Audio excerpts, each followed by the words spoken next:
The coolest spot in the universe, presented by Science at NASA.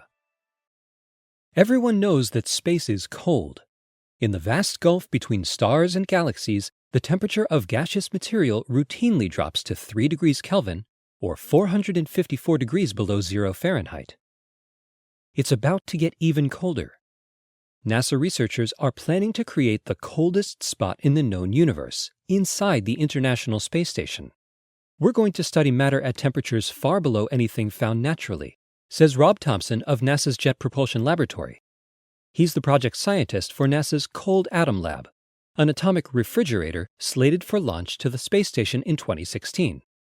We aim to push effective temperatures down to 100 picokelvin. 100 picokelvin is just 1/10 billionth of a degree above absolute zero, where all the thermal activity of atoms theoretically stops. At such low temperatures, ordinary concepts of solid, liquid, and gas are no longer relevant. Atoms interacting just above the threshold of zero energy create new forms of matter that are essentially quantum. Quantum mechanics is a branch of physics that describes the bizarre rules of light and matter on atomic scales. In that realm, matter can be in two places at once. Objects behave as both particles and waves, and nothing is certain. The quantum world runs on probability. It is into this strange realm that researchers using the Cold Atom Lab will plunge. We'll begin, says Thompson, by studying Bose-Einstein condensates. In 1995, researchers discovered that if you took a few million rubidium atoms and cooled them near absolute zero, they would merge into a single wave of matter. The trick worked with sodium, too.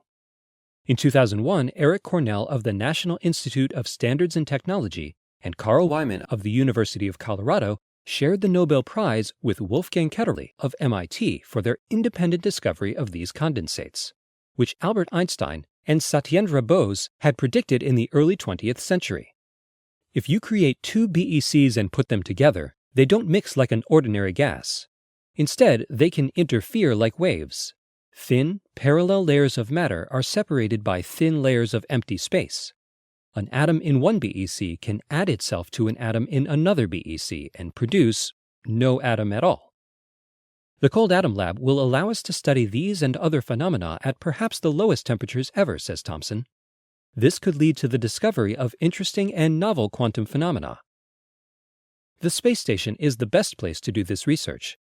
Microgravity allows researchers to cool materials to temperatures much colder than are possible on the ground, where the heavy pull of gravity can interfere with the process of refrigeration. No one knows where this fundamental research will lead. Even the practical applications listed by Thompson, quantum sensors, matter wave interferometers, and atomic lasers, just to name a few, sound like science fiction. We're entering the unknown, he says. Researchers like Thompson think of the Cold Atom Lab as a doorway into the quantum world. It's worth noting, however, that doors can swing both ways. If the temperature drops low enough, we'll be able to assemble atomic wave packets as wide as a human hair. That is, big enough for the human eye to see. A creature of quantum physics will have entered the macroscopic world. And then the real excitement begins. For updates about the Cold Atom Lab as it nears launch in 2016, stay tuned to science.nasa.gov.